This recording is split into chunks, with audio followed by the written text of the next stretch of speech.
Fallout Equestria Project Horizons, Chapter 10, Enter Up. Oh yeah? You think you can do better, cowgirl? I know I can, oh for Pete's sake.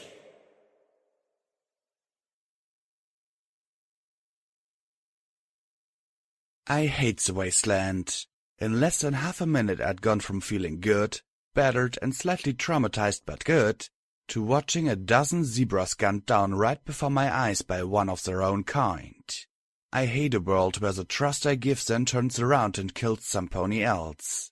I can accept it if I'm the one who suffers for my poor judgment, but when I keep sailing through while innocents, or at least as innocent as a pony can be in the wasteland, drop around me, I hate that this is even possible, that there is not some universal failsafe that doesn't kick in and say, time out, too fucked up. The numbness in my legs is just an errand worry compared to all that. I hate that, as I'm lying here, I'm the one every pony is running to help. I hate that they're telling me not to move, that they're worrying for me. I can see a starved foal curled up no more than 20 feet from me. She could almost be asleep if not for her missing face. I hate that she had less than an hour of freedom before a zebra who had accompanied me ended her life. I hate that there was any reason why Lancer would ever do what he did. I hate that I'm so weak I can't even draw a breath to scream out to the others, "Help them! Even one of them! Save just one if you can, and don't worry about me!" I hate that I was protected by another's kindness but was incapable of the same. The quarter-inch steel plate had buckled as it deflected the bullet. I hate that I had been warned twice and still hadn't questioned, why is Lancer working with us? I had arrogantly assumed that any threat he'd posed would be to me, because I'm the mare with the 100,000 cap bounty on her head, because I'm a pony so naturally his threat would be to me. I hate that I'm such a stupid pony that I hadn't considered that he might have wished harm to the prisoners. I hate that right now all I can do is cry as Glory tells me to stop moving. I hate that P21 and Dusty Trails are pinning me down instead of letting me drag myself towards those unmoving strapped bodies. I hate that she's wasting painkillers and healing potions on me when she should be using them on the zebras. I hate her for not saving one. Not even one. I hate that I'm not strong enough to make all this right. Most of all I hate the blackness that's rushing up to claim me because I know it will not last. I hate the wasteland. I'm on my stomach. That makes no sense. I sleep on my back. I'm also on a table. Why am I on a table? You sleep on beds. You play cards on a table. There are ponies around me. Why do I smell blood? Why do my shoulders hurt so much? Why is P21 saying that I'm waking up? Why is Glory yelling? What's the big deal? I need to wake up. There was something important I was doing. I look at Glory with a bloody knife in her mouth as she leans over me. I'm cut open again, aren't I? I've got to get out of here. I need to go. Some pony needs my help. P21 presses a little glowing ball to my horn. A little zap and I'm in a nice place. The stars are so beautiful, so very beautiful. The lake is gone and I'm back on the table. Glory is shouting about my heart rate. Zap, back under the stars. Back on the table. Glory needs more blood? Less, please. There's plenty of blood here. Zap, back under the stars. Back on the table. I'm crashing? No, I'm floating. Zap, back under the stars. Please let me stay with the stars. I can't send any pony after Lancer right now, P21. He's a zebra who can turn invisible. Kinda hard to track. Dusty Trails sat firmly somewhere below me, which made little sense given that I was on my stomach on a mattress smelling blood, sweat and bad perfume. I risked opening my eyes and saw I was on the mine boss's bed. One of the places I didn't want to be. Besides which, even if they could, I wouldn't send them anyway. He'd just kill them too. We can't let him get away with it, P21 said in his angry, low, pissed-at-the-world voice. That's exactly what we're going to let him do. I know you want to get even for Blackjack, but I don't have the ponies to go tearing after Lancer. Dusty Trails said firmly. And even if I did, P21, Sidewinder's not going to take our defection lightly. I got 30 or so picos to ditch that bastard. We might get another 10 or so if we are lucky. He's got at least 50 and a powerful incentive to come here. If he kills us, then he'll not just have revenge but the mine and the bounty as well. Please, keep your voices down. Blackjack needs to sleep. She's lost a lot of blood. Glory said in concern. I closed my eyes. P21's voice rose up the stairs. Blackjack needs to get moving, Glory. Every pony who finds out she's still here will be coming. I mean every pony. To them she's just a cap bounty ready to be cashed in. How soon till we can move her? I'd never hear Glory's voice so sharp, so tense. Do you want her dead, P21? We can't move her. I'm astonished she didn't die in surgery. The trauma to her spinal cord. If we move her, she's dead or paralyzed. If I had access to some Enclave medical supplies. Then go get some. P21 snapped. You got wings? Fly up there and get what you need, Glory. I told you I can't. Horse hockey. Why the hell can't you? Give me one solid reason. Because I'd get killed, all right? Glory yelled at him in a wet, snuffling voice. Don't you think the Enclave has protection against that sort of thing? If anything, Pegasus, hot air balloon, flying machine, whatever, goes too high, there are defense systems that will blast it to pieces. Thunderhead has more lightning rods than any place in the skies. We designed the lightning rod system. So I fly up there and I may as well shoot myself now. Well, get them from somewhere else then. P21 demanded. You say you want to help us, then help. Where, damn you! Point me to the skyport and I'll go right now. Tell me where there's an Enclave base and I'll go. I have no clue where the Enclave is in this damned city. Glory sobbed brokenly. I wish I'd never come. I wish I'd stay in the clouds. There was silence for a moment and then P21 said softly, Don't say that, please. If you hadn't been here, Glory, she'd never have pulled through. I closed my eyes. I'm so sorry, Glory. You should have stayed in the clouds. You should have stayed where you could see stars. They're so beautiful, the stars. I like playing cards. Like now, I'm playing cards with the Picos. Some draw poker. The whiskey's warm in my tummy. I've got a bowl of sugar apple bombs. Life is good. Ante up, says the dealer. Not too sure about this hand, so I put one chip in the pot. A teal filly looks up at me in worry, but it's a bad hand. Dealer wins. Guts spill all over the ground. A new hand. Not bad. I win and add a chip with a pretty Pegasus. Ante up. Great hand. A surefire winner. I put 40 folds in the middle of the table. Call. Oh, too bad. Ever wonder what if? Shut up and deal! I hate this dealer. He never stops smiling when he's shuffling the deck. Ante up. I throw my chips in the pile. Get lucky, get a few chips. Ante up. It's a hell of a set. A hell of a set. Not good enough. 13 zebra get taken. Ante up. The dealer tells me. I want to cash out. I mutter. The pony skull grins endlessly at me as his hoofs shuffle the cards before me. Oh, you wanna cash out? Just stick around, Blackjack. You'll cash out soon. He started to deal the cards. Otherwise, ante up. I woke to the sounds of tapping on a terminal. I opened an eye, glad to be away from the card game for a spell. P21 was at the mine's boss terminal, poking through the files. For the longest time I just watched him. He looked tired. No, not tired. Older. There were fresh wrinkles around his eyes. Find anything on Sanguine? I asked quietly. He jumped, looking guilty. He doesn't do the guilty look well. Everything and nothing, he said, accompanied by another moment of typing. This says that he arranged a contract for gems and expects the mine to deliver to the buyer over in progress. Here's one where he's paying a 10% bonus for increased gems. Arranging for 100 more slaves. He tapped some more keys. Near as I can tell, the mine owner was pocketing the incentives. Then Gorgon came to encourage production. After that, all the messages are him begging Sanguine to recall Gorgon. I bet he never had to deal with the bulletproof ponies that could turn folks into stone before. I closed my eyes with a groan. It was so hot and stuffy in the room. I wished the rusty old fan overhead would work, but it seemed a century past its warranty. Sounds like a lot of information. I wish it was, he said, thumping his hoof irritably. There's nothing to say how we contact him. Where is he? What does he want? He seems to be a broker, a middle pony, so to speak. I don't know if he was getting gems for himself or some pony else. He closed his eyes.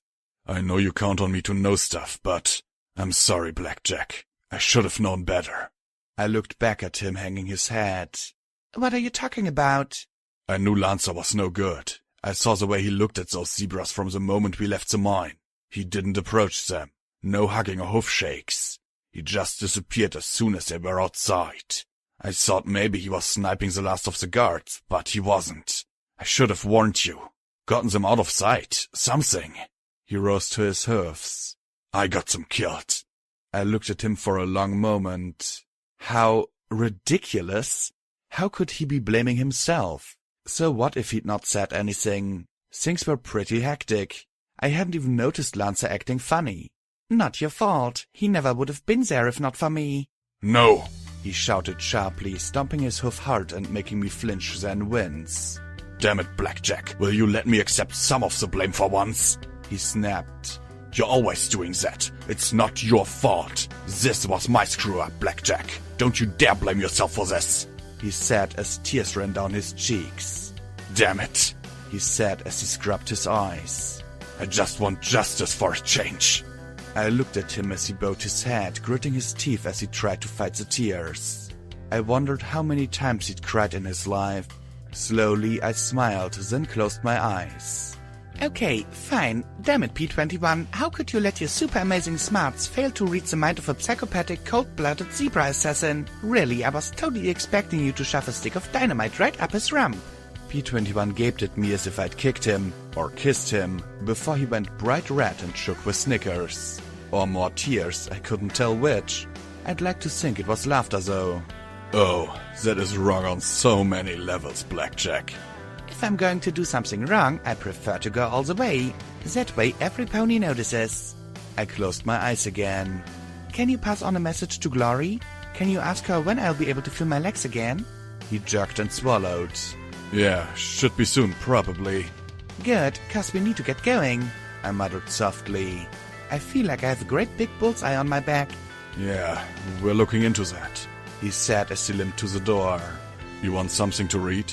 Apparently there was a serial killer in the hoof. He reached over and lifted the paper in his mouth. Angel of Death, 8 folds. Huffington Guard, 0 killers, read the headline. Beneath that was something about the Predator being suspended for the involvement in Shattered Hoof Ridge. Right now I wasn't in the mood for either, or reading in general. He caught my look and chuckled, tossing the paper aside. You go ahead and rest then. I'll see if I can actually think of something for a change. I couldn't help but smile as he walked away. Leg brace or not, P21 sure had a cute ass. What do you want? Mother asked me, holding me in her hoofs. To play. What do you want? The overmare asked me coldly, brown eyes digging into me. Revenge. Deus asked, sneering down at me. To kill. What do you want? Lancer asked, with a rifle to my brow. Death. What do you want? Dusty Trails asked as she dealt the cards. Freedom. What do you want? Fluttershy asked, hugging a dying foal. To do better. What do you want? Big Macintosh asked, looking over his shoulder at me. Love. What do you want? Bottlecap asked with her calm, sure smile. I don't know. What do you want? Scoodle asked, lying in two. Forgiveness. What do you want? Morning Glory asked around the bloody scalpel in her mouth. Truth. What do you want? P21 asked with that skeptical smile. You. What do you want? Blackjack asked. I opened my eyes again to the feeling of a wet cloth across my brow, and my legs, and my butt. I looked up at Glory draping another across my shoulders. Ugh, I felt bad. Given my last experiences with feeling bad, from getting shot to getting rat poisoning to getting battered in a rock crusher, this was oddly more mundane. Hot, weak, tired, sick. That was it. I felt sick. I should report to medical. Wait. Glory didn't work in medical. That's right, this wasn't the stable. Crap, was I that fucked up? What's up, Doc? I muttered, making her jump. Blackjack, I didn't realize you were awake, she said softly as she tugged the cloth off my face. You have a slight post-operative infection. I think we've used every healing potion we could to try and fight it and get you back to your feet, but don't worry about it, I muttered with a groan. I'm sure you'll have me fixed up in no time, Glory. I wiggled the rear hoof and smiled. See? Almost as good as new. Though, I have to admit I'm curious. You're what, a medical technician? Something like that, she muttered before she dabbed the sweat off my brow. So, where does a medical technician learn to do surgery like that? I asked quietly, looking up at her before I closed my eyes. Maybe it was a fever. I figured I'd have to be on death's door to put two and two together. Glory chewed on her lower lip as she looked away. I sighed and smiled. You don't have to tell me, but I have to admit there are a lot of questions adding up. Glory stroked her hoof along my mane. I worked under a very good teacher, an exceptional teacher. I was... I hate the word. They all said I was a prodigy. I'd already completed most of my preliminary studies by the time I got my cutie mark. I was right on the track to go into full medical, studying under Dr. Morningstar. I could really go for studying under a Dr. Whiskey right now. Alcohol's not going to help much at this point. We used all of it trying to sterilize you and the equipment anyway. I'm sterilized, and here I was hoping to make Mom the first Grandmare of Stable 99. Oh, the colors the small grey Pegasus could change. Pity the whiskey's all gone. Then I peeked at her. Got any scotch? She laughed, trying to hide her grin by rubbing her hoof across her nose. Funny, that was his favorite method of anesthesia after dealing with the students. That or it was a cure for his lectures. But he was a very good teacher and a wonderful doctor. I was given the opportunity to observe surgeries that I'd normally have to wait years to watch. He even let me assist on minor operations. She bowed her head as she murmured softly. I saw him perform a procedure on a spine trauma similar to yours.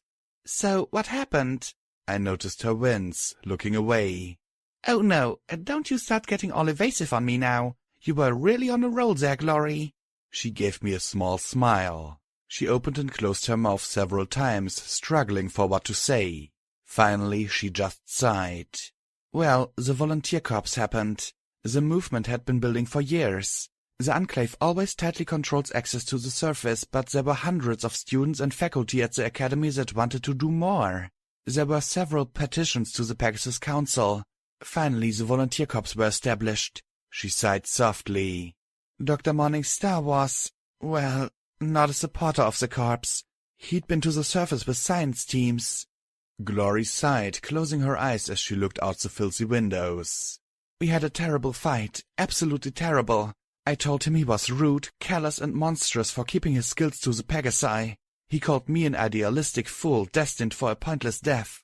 Ouch, I muttered. Yes, well, he tried to mend our relationship afterwards, but I'm such an idiot sometimes. I was quite turned off by the attitude. Pegasi I knew for years accused us of being Dashites and turning our backs on the Enclave. She looked so angry. It wasn't an expression I'd seen on her often. Dashite? I'm guessing that's a bad thing. Given I was sick with an infection, I really didn't want to risk pissing off my doctor. Still, this was the most I'd gotten out of her in ever. Her scowl faded, but the hard frown remained. Yes, it is. Some ponies leave the Enclave. They don't like the rules. A few flee to the surface to avoid punishment for their crimes. Others do it out of admiration for Rainbow Dash. She gave a little shiver. It is an unpleasant prospect. If you find feral clouds to settle in, most are forced to the surface. Once you're a Dashite, you are banned from the Enclave forever. Worse is the shame you bring to your family. Parents can lose positions, siblings can become pariahs. It's not something that should be done lightly. There was a firm certainty in her voice that I'd never heard before from the petite Pegasus. Have you known any Dashites? That question had been a mistake. I'd never seen Glory looking, well, like P21. How are the volunteer corps different? We wanted to change the rules, not break them. Our laws aren't carved in stone. Clouds change. So should laws that aren't needed anymore. I think Thunder had just let us come down here to end the annoyance, but the point is they let us. She closed her eyes and said solemnly, Rainbow Dash was a fine pony whose heart was in the right place, but whose head wasn't. Had she waited 20 years, just 20 years, she could have changed so much. She then looked at me with a very odd smile. She was a phenomenal pony, she and her friends, but she was a bit of an idiot. "Oh, see, I must be getting better," I said with a grin. I think that was a crack at me. I'd had enough of angry Glory. I hadn't believed she had angry in her. What? No, I'd never. You're phenomenal as well, Blackjack. She grinned nervously as I gave her the look, and then she sighed and added ruefully, "And occasionally you can be an idiot too. I'm sorry." "Don't be. Every pony knows I'm not a smart pony," I said as I relaxed against the mattress. "I just wish I could have saved one, even one, but Lancer kills them all." Glory didn't look sad though. She looked confused. Then she brightened. "Oh, no, he didn't." Blink. What was this? Sekashi and her filly Magina both survived. They're injured, and it was touch and go a bit with Magina, but they'll survive. Glory smiled at me. Lancer was a murdering monster, but even he couldn't make 13 fatal shots in 10 seconds flat. I could have kissed her, except that would have required standing. And kissing. Thank you for telling me. I chuckled, closing my eyes and thinking of the bony bastard shuffling the cards. You don't get 2. He still has 11 to answer for, I said, taking a deep breath. You don't get 2, you bony bastard. I'd like to talk to them later. Right now, do you think I could take a nip into Macintosh's memory orb? My back is killing me. Sure, and I'll take a look at your dressings while you're out, she said as she went to my bags, withdrew the orb, and pressed it to my horn. I smiled as I made the connection, looking forward to seeing the stars again. It was so different from looking up at the sky. It was peaceful. Not peaceful, not peaceful. Get me down now. I was flying and couldn't close my eyes as I snapped and banged through the smoky air. Bullets buzzed and popped in the air as monsters that were half bird and half giant cat yawed and cut back and forth behind me. I bit the bridle in my mouth as my wings snapped and I made a flip in the air. Facing backwards and upside down, one of the eagle creatures flew across my vision and it felt almost like I entered the stillness of SATS. The rifles at my sides let out a stream of leaden death interspersed with red fire. Burning, the eagle creature tumbled towards the ground below. The ground way, way below. A ground that became far, far closer as the body I was in pulled his... Holy shit, that was definitely a hiss. Legs and raced for the ground with the other eagle critter on his ass. Definitely not feeling much in common with this host right now. If I could have thrown up, cried or wet myself, I'd have given all 3 a shot. A blue Pegasus below suddenly powered straight up at me. She was going to hit. At the last possible moment she rolled left and my host rolled right. They passed by each other so close their hoofs clapped together. Then she unloaded a stream of her automatic fire as soon as her guns passed my host's tail. The bursts tore into the eagle creature and it banked away, smoking and racing for cover. I hate when griffins get away, the blue Pegasus mare said with a grin as she looked at him. I gave a shrug and she nodded. Yeah, there's always more. Let's get back to position. Zebras want something out here bad, she said, and we moved off. Together we dove back towards the ground. I could see what she meant. We were flying over No Pony's land and there was a zebra army pushing their way into the pony lines. Dragons swooped and looped towards the south. It seemed almost as if they were looking for something. We landed at a concrete fortification atop a hill. A dozen or so ponies held off 10 times that in zebra attackers. A huge grey pony swung a multi-barreled weapon in a socket back and forth, sending a killing stream of lead down the hill and into the enemy. Eat it, you bitches! He roared in glee as the chain of bullets rapidly disappeared into the weapon. Twist! Reload! He yelled. A red-maned mare with a buzz cut ducked down and ran to the gun's spent ammo feed box with a fresh box in her mouth. She kicked the almost empty container aside and dropped the new one in its place. He took his hoofs off the trigger toggles, his teeth champing impatiently. Flicking the lid off, she pulled out the end of the ammo belt with her teeth and with practiced ease used her hoofs to latch it to the end of the one trailing from the gun. All set, she called out. Thanks, he shouted as the gun started to fire its raking line of hot metal again. Dare you strike, motherfuckers! The great pony shouted in glee as he painted them with lead. No problem, the cream mare said with a grin. She looked completely out of place with most of these ponies, being perhaps half the age of some and with thick glasses held together with duct tape. Yet, despite the bullets and rattle of the minigun, she looked excited. As she passed the Pegasus I was in, she said with a snicker and a nod to the minigun-wielding stallion, "Such a badass, isn't he, Stonewing?" I heard my host snort and felt his wide grin. A yellow Earth pony buck with a headset and so much equipment on his back that he resembled a camel or something was fumbling with what looked like the most awkward pip buck I'd ever seen. It was almost as large as his lower foreleg. "Command wants us to pull back to position 210, the weather monitoring station." "Shouldn't we fall back then?" asked a sober-sounding buck draped head to hoof in a flak jacket. I couldn't even make out his face under the oversized helmet he wore. Unfortunately, my host barely glanced at him. The blue Pegasus looked over at a corpse in the corner. "Well, our officer can't confirm the order with a hole through his head." A big gold bar, now with a hole in it, decorated his helmet. "Yeah, it sort of screamed, 'Shoot me.'" The Pegasus mare just snorted. "Forget what command says. Half the time I don't know who our command really is." "We need to follow the chain of command, Jetstream," Flak Jacket said in a low voice as he glared at the blue Pegasus. "What does the big guy say?" Twist asked. I'd expected every pony to look over at the maniac with a chain gun.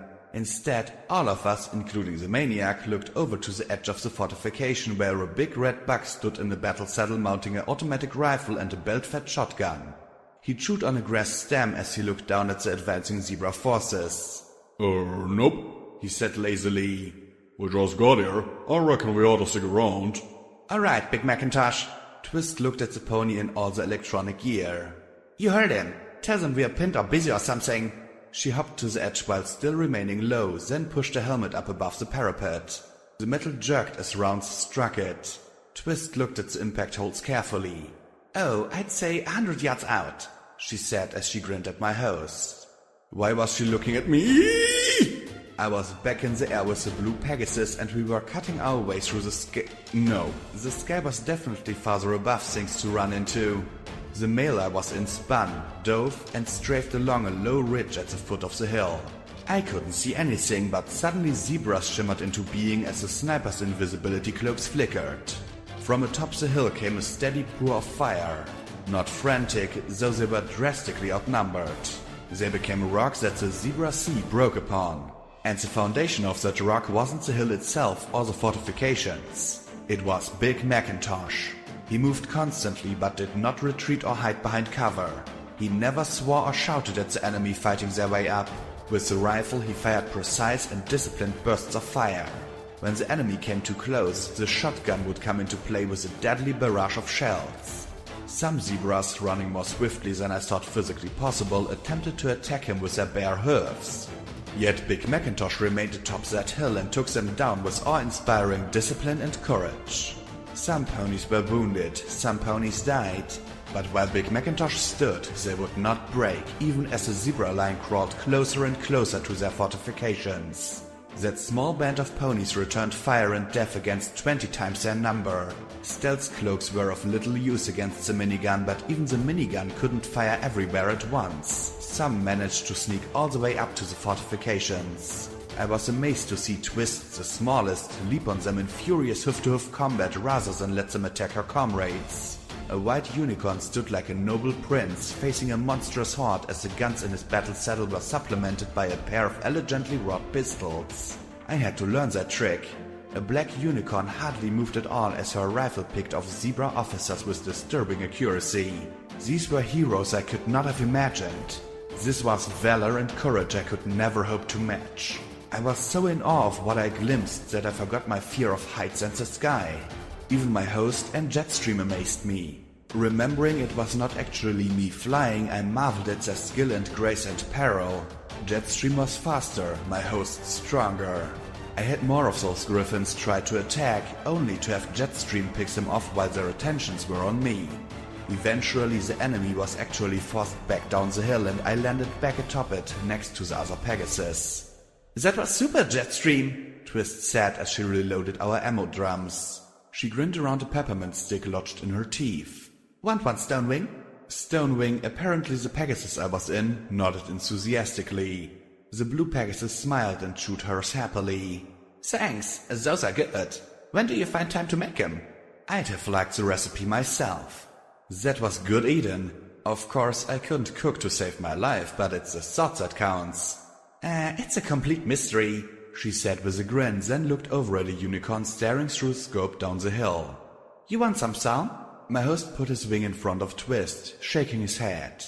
The Pegasus beside me looked sad as we looked over at the black unicorn staring downhill, her lips moving softly. She made slow, almost mechanical shots with a long-barreled rifle. Forgive me, Luna, for I have sinned. I have taken the life of another. Forgive me, Celestia, for I have sinned. I have taken the life of another.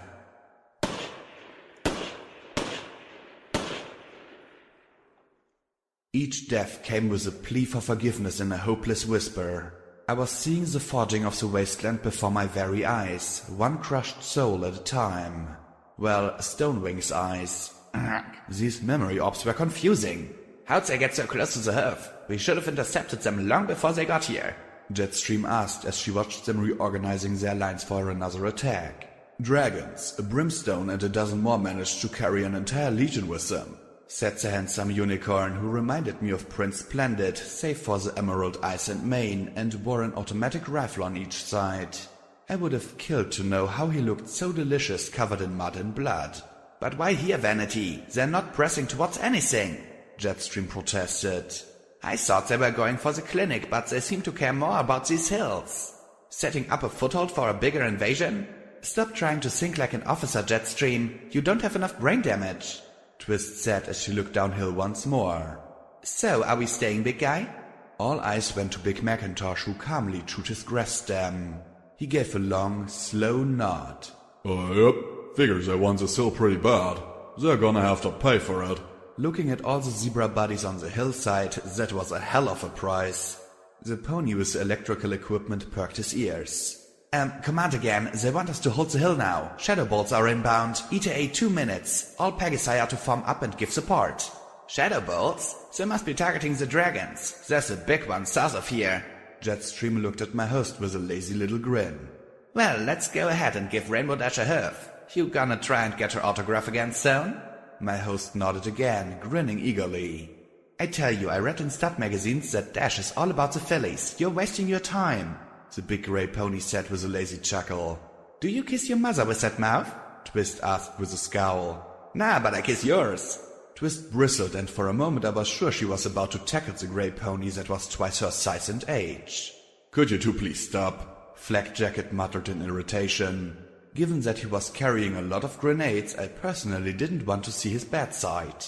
He's right. Knock it off, Big Macintosh said softly, and instantly all of them stopped and returned to the fortification. The big push is coming soon. Jet, Stone, get going. Back up the shadow balls and take out those dragons before they get here. You just be here when we get back. How can we be Macintosh's marauders without Big Macintosh? Jetstream asked before the pair crouched and flew off in unison. Dozens of Pegasi from other units further east were rising as well, forming into long wings. I really wished I could close my eyes right now, but from Stonewing's grin, this was the time of his life. Then they met the dragons. Fire and armored griffins broke the Pegasi lines into snapping, screaming combat. The largest dragons had riders giving rifled air support. This was insane and apparently a new challenge for the Pegasi. They seemed at a loss of what to fight first. Griffins, zebra snipers, the dragons spewing flame. For a minute or two I was certain that I was about to witness a rout. Is that a rainbow? The rainbow streak tore straight from Hoofington, flanked by lines of crackling thundercloud. Below I had seen a squad of ponies fight like heroes. Now I saw 9 Pegasi who fought like goddesses. No, not plural, singular. As I watched, the 9 never broke formation into smaller groups as we had. The Pegasus mare trailing a rainbow raced across the face of a dragon, blasting it with her guns. The next 2 did the same, and the next, and the next. The explosive shells of the concentrated fire blew the dragon's skull to pieces. Slowly it wheeled over and dumped the snappers into the air. Okay, I really didn't want to see that. Wherever the rainbow went, the shadowy thunderclouds followed. If their formation broke, it reformed the instant they passed the obstacle. Whatever the rainbow mare shot, the others followed suit. I had never imagined such coordination or unity. They were not invincible though. As they began to attack the largest dragon I could have imagined, once 3 times the size of the mutant we'd killed, 2 were caught in its fiery breath. Now 7. They closed ranks and never let up the attack. "Stone!" I dimly heard the shout of warning. Then something struck Stonewing's head with an immense blast of pain and he fell spinning into darkness. My eyes popped open with a gasp of air, followed by a groan as my body reminded me that now was no time for strenuous activity. I was just glad I could move all my hooves. "You were out for a while," Dusty drawled softly, the scent-colored pony sitting beside the bed. "Last time we couldn't keep you in the memory, this time I couldn't snap you out of it." "She gave me the wrong memory," I groaned as I lifted the orb and looked at its swirling light. "They need to find a way to slap labels on these things." "Afraid we got bigger problems. You got only a couple of hours before all hell arrives. Redbeard's found out you're here and wounded, and I think every Yahoo with a rifle is on their way. Got to get out of here before then." "What about you and the Picos?"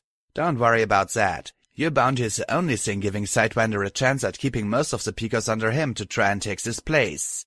With you gone and the freed ponies armed, I think we'll fight him off. Especially if I offer to hire him on." She chuckled and then shook her head.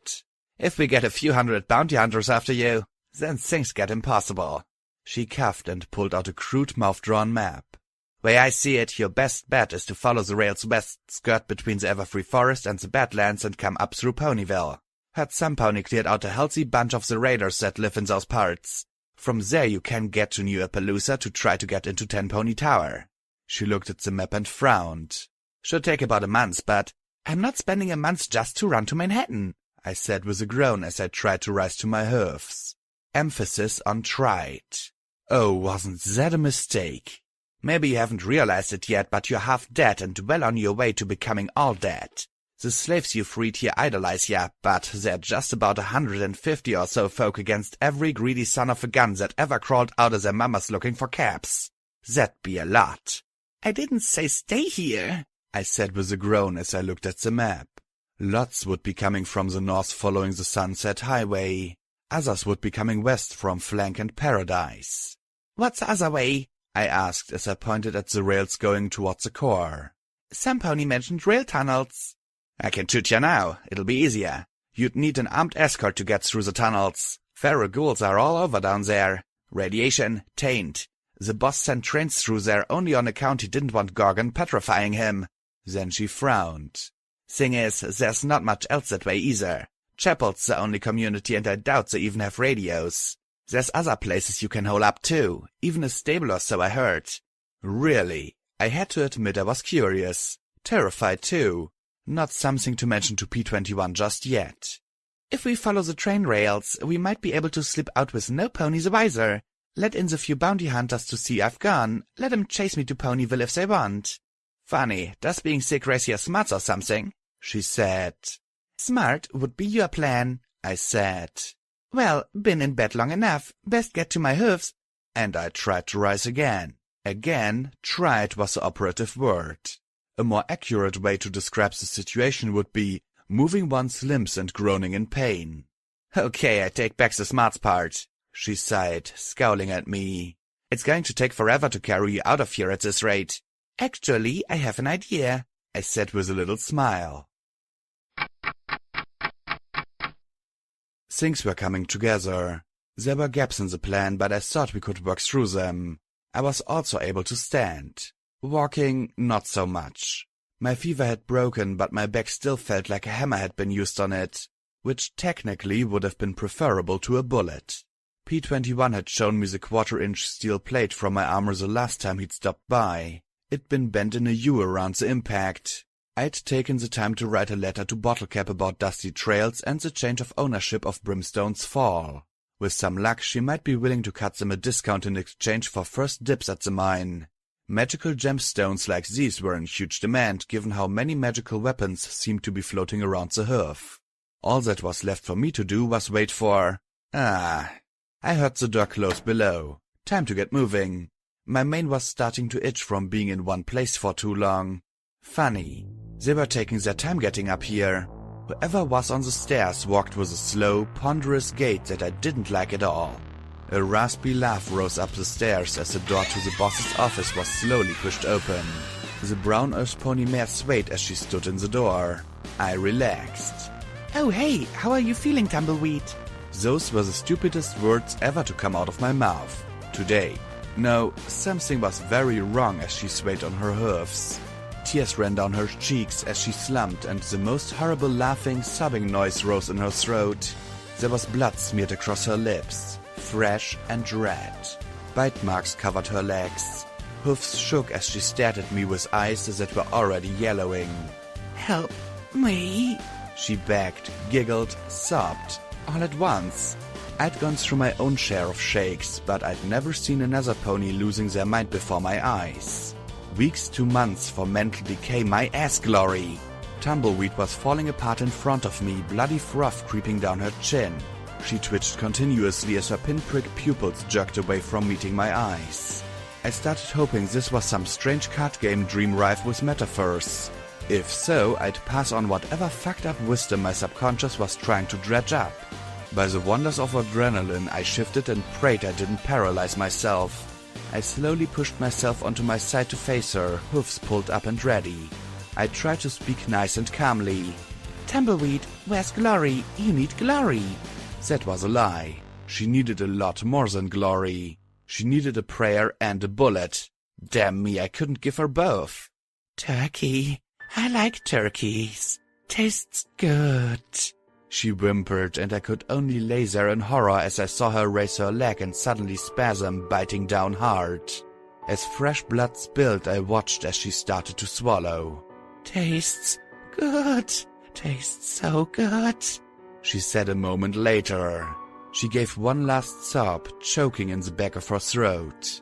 "Help me," she whimpered before resuming giggling, long and slow but building. My magic grasped around for something I could use as a weapon. Empty Maddox needles, plastic jars of buck, fucking pillows. And as much as I wanted to help Tumbleweed, I had an even more horrifying thought. Had she already come across Glory? What if some of that blood wasn't hers? That giggle rose higher and higher. Her entire body was shaking now. "Tastes so fucking good, yeah." It was like watching some pony dying of red scorpion venom. Only when she expired, I was next on the menu. Sweet goddesses, if I'd known I'd have let her die from the poison. I tried lifting the terminal on the desk, but it was bolted down. I yanked the drawers open one after the next as I looked for something lethal. A knife, a pipe, a friggin' pencil, anything. My magic rifled through each frantically. Wait, what was this? I yanked out a clipboard covered in 200-year-old finance information. Fuck. She lunged for the bed, bloody mouth white and screaming in glee. Rolling onto my back hurt like mad, but it was the only thing that let me push her away as she tried to turn me into lunch. Unlike other raiders, she wasn't half-starved and raw. She was a quite healthy pony, and she was trying her hardest to chomp on my belly. I pushed her, snapping, giggling, biting more aside with my telekinesis and forelegs, but it was so hard. Every motion made it feel like a drill was working in my spine. And if it was true that she had a disease, Rabbit Raider Blackjack, no thank you. Right now though, she was stronger than me. I'd die for my baton, my gun, which was funny given I was about to die lacking them. All I had was my telekinesis, but I had to have something to use it on. It wasn't like you could just shove telekinesis at something, right? I stared at her. "Tumbleweed, please stop, please." "Oh, don't make me try this. "Please." This was not an experiment I wanted to do right now. I almost didn't want it to work. My magic focused from pushing against her head to pushing just one single point. There was no way this could work. No way. Crap. Fuck it. I shoved my focused little cone of telekinesis right into her eye. She screamed and fell back, covering her head with her hoofs as she writhed in agony.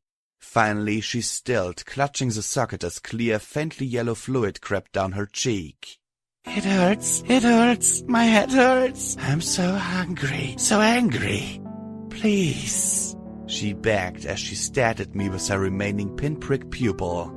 Tumbleweed, I panted, my breath hissing as I nearly hyperventilated. Oh, Celestia, did that ever sting? Have you ever eaten meat? No. She started to giggle again as she rocked towards me. But I'd love to. I focused all my telekinesis into another bolt and rammed it into her head. Still not enough. I glanced at my pip-bug. Would it even work? Looking at Tumbleweed, I entered SATS, and to my surprise and a little bit of concern, I queued up 2 attacks. Telekinetic Bullet. My horn flashed twice and I watched the magic augure in her skull. The second time, the tiny cone of magic burst out the rear of her head. She jerked and spasmed before she slowly slid down to the floor beside my bed. I prayed it was just my wishful thinking. She looked so happy to be dead. I looked at the bites on my forelimbs, feeling a new cold worry settle in my gut. I brought up the ridiculously long list of things to worry about and scribbled the newest one on it. Then I sighed. Nothing to do about that now. Slowly I rolled onto my side, my horns throbbing as if I'd just been smacking myself with my own baton. Not going to be trying that again soon, I said softly as I looked down at the mare's still form. Sweet Celestia, what the hell was going on here? There are times, rare and momentous, when Blackjack, daughter of Gin Rummy, granddaughter of who knows, has a good idea. Perhaps the stars overhead were aligned just so beyond the clouds. Maybe I was finally getting a little karma in my favor. Perhaps it was even something so radical as me getting smarter. Rather than try and get a whole flat car together to haul my butt out of Brimstone's Fall, we simply rolled up 2 flatbed minecars. The tracks in the gem mine had the same track gauge as the rail lines, and the minecarts could be pulled fairly easily by only 1 pony each. Dusty and 2 other unicorns carefully lifted me up and carried me down the first floor of the administration building. I was glad to see that P-21 had gotten their collars off. I slumped, my legs shaky and my back achy, wishing to know why I could slug down healing potions right and left and they didn't do anything. Healing potions should heal. My eyes passed over a framed news clipping. Officer Softheart clears Brimstone's Fall of involvement in Angel of Death killings. Investigation continues. A unicorn mare in a uniform shook hoofs with some manager-type pony. Personally, I thought Softheart versus Angel of Death to be a bit of a mismatch. Dusty was leading the way with my duffel bag slung across her shoulders. She still hadn't said much about Tumbleweed. I sensed the relationship between the two had been more than simple affiliation with the Picos. Now that I was leaving though, she started to talk. How could that happen? She wasn't a raider. She wasn't even a good Picos. She didn't even eat meat. She stomped her hoofs in aggravation. A week ago she was in Flank, whining about her salad being all wilty. What kind of Picos whines about their salad and then turns around and tries to eat themselves? Glory thinks there's something that causes raiders around the hoof, some disease that turns their brains all spongy. I swallowed as I levitated through the meeting room. Thankfully, whatever Tumbleweed had said about turkeys, Glory had been seeing to the injured zebras. More's the pity. If only something could have been done. Get 2 zebras back, pay 1 Tumbleweed. Okay, stop, I said as we reached the door. Set me down. Down? Dusty Treads asked, then looked at the door. Oh no, you think you're going to walk out here in your condition? That is a whole new level of stupid, Blackjack. She coughed and muttered. Besides, Glory would probably kill me if I let ya. Then you're surprised? Good, I said as I looked at the unicorns. It was a look. Slowly, gravity took its hold. My hoofs touched down. As I assumed my own weight, my legs started to feel like they would bend like wet clay. I was still standing, though. Standing was good. Good. Mind stepping out just a second? I need to ask Dusty something. The 2 unicorns looked at me in worry before they stepped out. I'd faced a pony abomination, a mutated dragon, a glowing pony ghoul, and being eviscerated. All of that was nothing compared to the challenge of standing. Good. Pass me some back. Dusty looked stubborn. I looked probably really pathetic. Fortunately, I'd saved her life, handed her one of the most productive gem mines in the hoof, and stopped her friend from becoming an equicidal maniac. Okay, so I did that by killing her friend, but still. She floated the bottle over and carefully unscrewed the cap.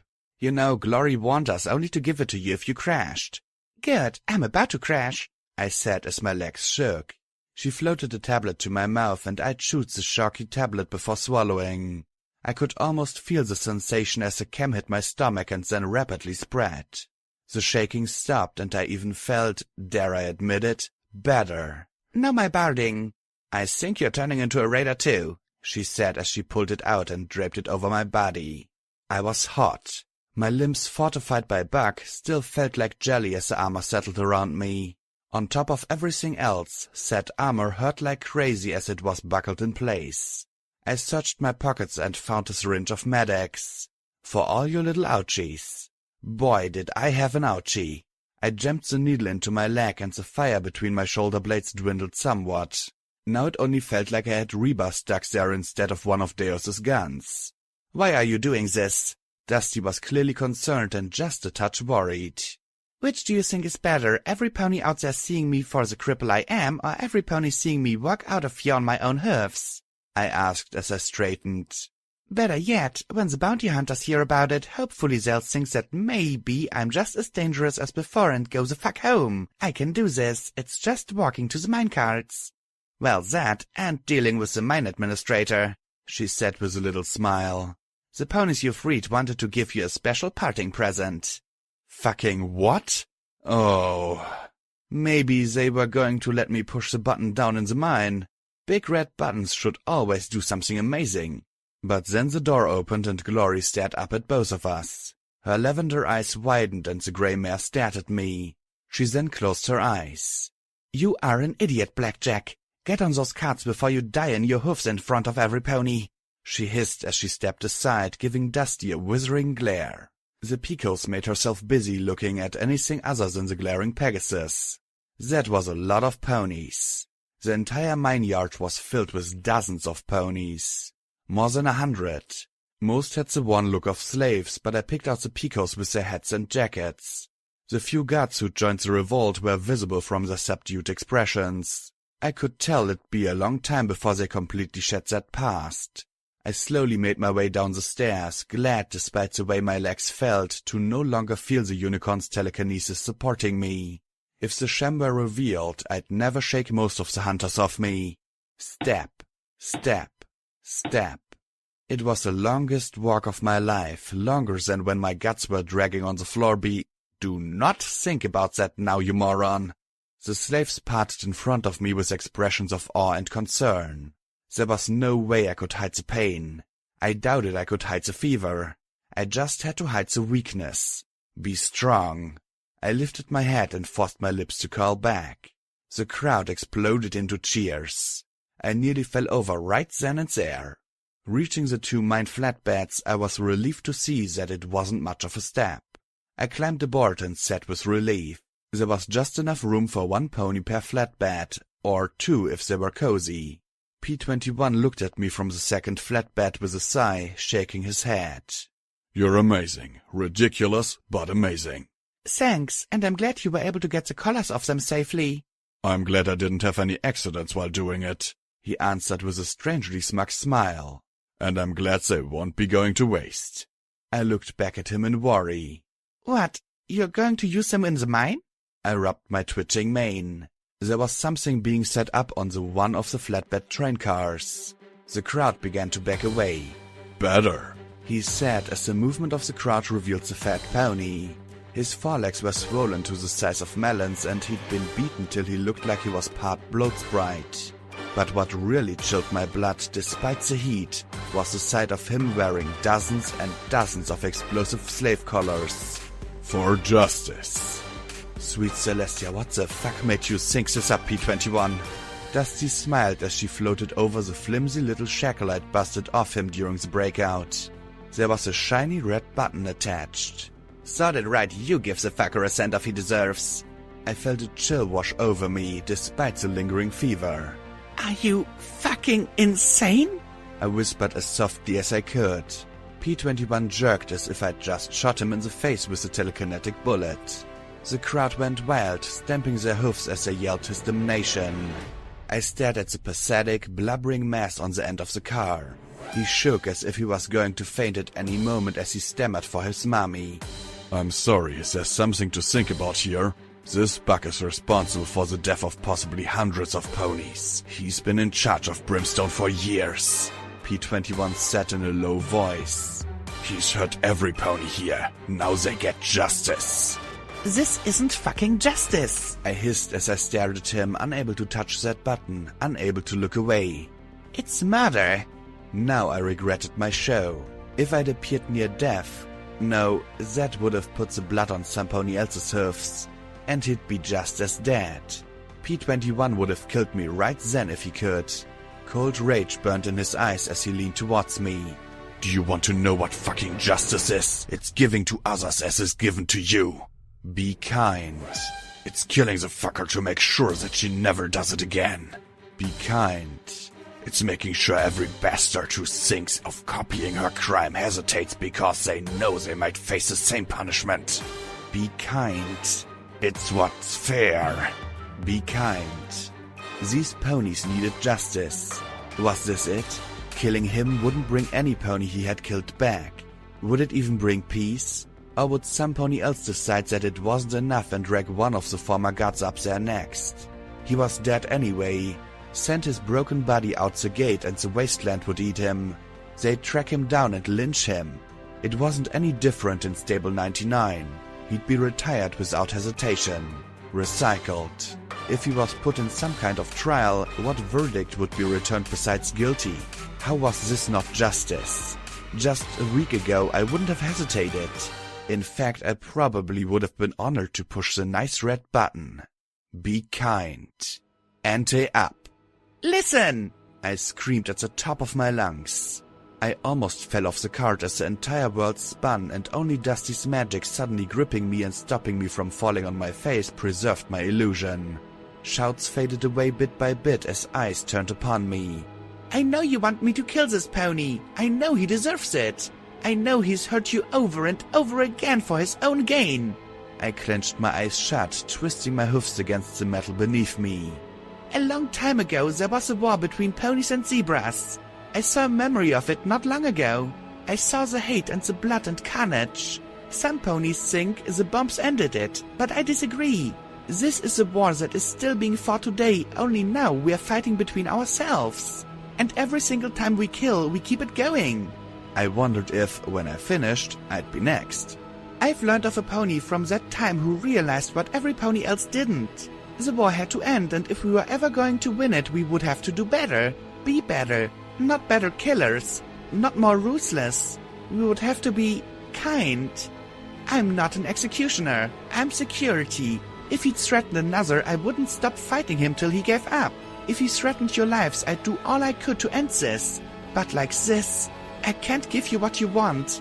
I'm sorry. I floated the detonator back to Dusty Trails, who looked at me with an unfathomable expression. Contempt for my weakness? Pity? Respect? I know I can't stop you from killing him. I know that many of you need this. But I'm begging you, please, be better, be kind. Before, I think that some of the freed slaves had actually fought with each other for the privilege of pulling the mining flatbeds. Only Glory and the zebra Sekashi pulled the squeaking vehicles out of Brimstone's fall. Her filly walked quietly beside us. Cheers had been replaced by little mutters and hard looks. I'd tried to look the hero. I'd tried to be inspiring. I'd tried to be better. I'd forgotten just what the wasteland did with heroes. I didn't look back. Still, my words must have had some effect. They were kind. They were kind enough to let me go out of sight before pushing the button. I hated the wasteland. I hated that bony bastard dealing the cards and stacking the deck. I hated ponies, sane ponies killing other ponies. Raiders at least had the excuse of holy brains. I hated P21 for thinking that I'd want to kill the mine administrator like that. I hated being a coward. I hated being weak. If I'd just pushed the button, everything would have been better. Be kind. What kindness was there in what I did? What did kindness even mean in the wasteland? What was it other than a liability? I'd tried to be kind to P21 and his leg had been shattered. I'd tried being kind to Glory and I'd left her feeling abandoned. I want to be kind, Fluttershy. I want to do better. I want to be good. Because the alternative was to become the wasteland. Cruel, hard, murderous. I couldn't think about that fat bastard on the train car. I'm glad I only heard the explosion instead of seeing him turn to paint. I thought about Lancer. Was I really just a hypocritical coward? Lancer deserved to die. I wanted to kill him. But would I? Deus was a monster trying to hunt me down. He deserved to die. Was that justice? Vengeance? Or was it just the wasteland trying to wiggle its way inside me and crush whatever good remained inside? Good. Had I ever been good? I am reminded of a funny story, Sekashi said brightly as she looked over her shoulder. I admit I hadn't paid very much attention to the zebra and her filly. She had a strange cutie mark, all abstract lines that seemed to form a smiling face. Her green eyes looked back at me with a bright curiousness in them. I hadn't seen eyes like that in a long time. Without waiting for permission, the lithe yet strong zebra said, "Once upon a time in my homeland there was a very good but very silly zebra. He wished for some fine shoes and paid well for them. Walking home, however, he lost a nail. 'How terrible!' he cried out. 'How could I have lost it? Some pony will surely step upon it.' But he did not see the nail being picked up by another whose shoe had barely clung to her hoof. He continued home, but soon the shoe came off entirely. It sailed through the crowd and struck a fleeing thief in the head. But he said, 'Oh no, my shoe hurt him. How terrible I am!' He limped home and once there met his wife and 3 children. He was very sad. He had his shoes removed and let each of his children take them away. 'Oh, wife, I am such a terrible husband. I have lost my shoes. I am a terrible zebra for I hurt others. I am a terrible father who gives only a shoe apiece to his children.' But his wife was a very clever wife, and the next day when he went out he found the mare who had needed his nail, and she thanked him. If not for this nail, she would have lost her shoe as well. He thought that very strange, and as he walked he found the guards who thanked him for stopping the notorious thief by throwing his shoe. He thought this very odd as well. Then he returned home. He found his lovely children playing with the shoes he had given them, and they thanked him for the present. My wife, what a strange day I've had. Zebras kept thanking me for helping them, but I am a terrible zebra. I do not know what they do as I do." But his wife just nodded. "Often it is the good we do, not realize we do, that matters more than the good we intended, husband." The zebra mare gave a long sigh with a smile over her shoulder back at me. But of course he did not understand, for he was a very good but very silly zebra. "I'm sensing a moral here," I said with a merciless smile. She looked at my lips carefully, then gave an easy smile. Sweet Celestia, how I wished I could smile like that again. "Ah, but that would ruin the story, so therefore it cannot have such a thing," she said with a prim nod. I chuckled despite myself. "So, if I can ask, why did Lancer do what he did?" I asked softly, hoping that it wasn't treading on sensitive hooves. The deaf zebra nearly tripped on a stone, yet she was so nimble on her hoofs that I barely noticed her recovery. "Ah, that is another funny story. Once upon a time there was a great king who ordered all his people to go forth and make great war against a terrible enemy, and so they did. It was great and it was terrible. And when it ended, the king was slain, the enemy was slain, and all the armies of the world were slain. But afterwards, some who remained remembered the great king's order and so went out to do war with an enemy long past. And they marched left and they marched right, and they raised their spears and shouted old cheers, and all they came across they counted as their enemy. When they found other zebras, they insisted they follow his orders as well. Any who refused were counted as an enemy. And so they fight a silly war against enemies of their own making for a king long since fallen." "That's not funny, that's terrible," Glory protested. The zebra glanced at her and Glory flushed as she spoke with exaggerated lip movement. "How can you call something so terrible like that silly?" Perhaps something is lost in the translation. Still, one might think such zebras to be quite foolish, and it is only fitting to find fools funny. Why would they try so hard at their foolishness if they do not wish us to laugh at them?" I couldn't imagine laughing at Lancer, but I had to admit that there was something phenomenally stupid about continuing a war 200 years past. I chuckled to spite myself. So you were zebras who refused to fight. He killed you for that? Oh, no, no, no. There are many tribes that refuse to fight. So long as they bow and quiver, they are spared. My tribe's crime was infinitely worse, she said with a solemn expression as she glanced back at us. Our crime was that we laughed at their foolishness. I suppose it was too much to hope that they would laugh as well. A fearsome fool is a fool still, and it is hard to fear something so funny. So when we meet Lancer again, I should laugh at him? Can you imagine anything more terrible? She countered. For a pony like that, I had to conclude I really couldn't think of any. You seem incredibly perky for a slave, P21 said sourly. The zebra looked back at the blue pony in surprise. I am kinky for a slave? The look on P21's face was priceless as his eyes popped wide. Perky, perky, why are you so happy? Ah, I am sorry. I suppose I could think of many terrible things. Scowl, weep.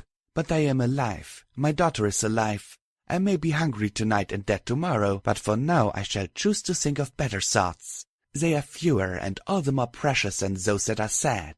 P21 looked away with a soft hiss. Glory frowned back at him. What is the matter with you, P21? Don't you have any sensitivity at all? He glared back at her.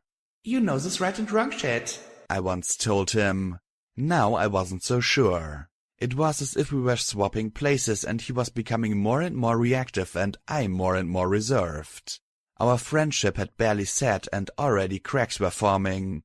I looked at him, staring away with his worried blue eyes. What should I say? Tell him it was all right? Say he was wrong? As the cart ground towards the northeast, towards Huffington, I wished that somehow I could be smart enough to know what to say. But I am not a smart pony. I am not a kind pony. All I could hope was that I found a way to be a better pony. The mining cart passed the weathered bones of a pony stretched out along the side of the tracks. Its frozen grin said quietly, "Ante up." Footnote: Level up. Perk added. Intense training. Your experiences traveling in the wasteland have allowed you to add 1 to your intelligence. Quest perk added. Telekinetic bullet spell. You may now attack enemies at close range with a bolt of telekinetic energy equivalent to a pistol.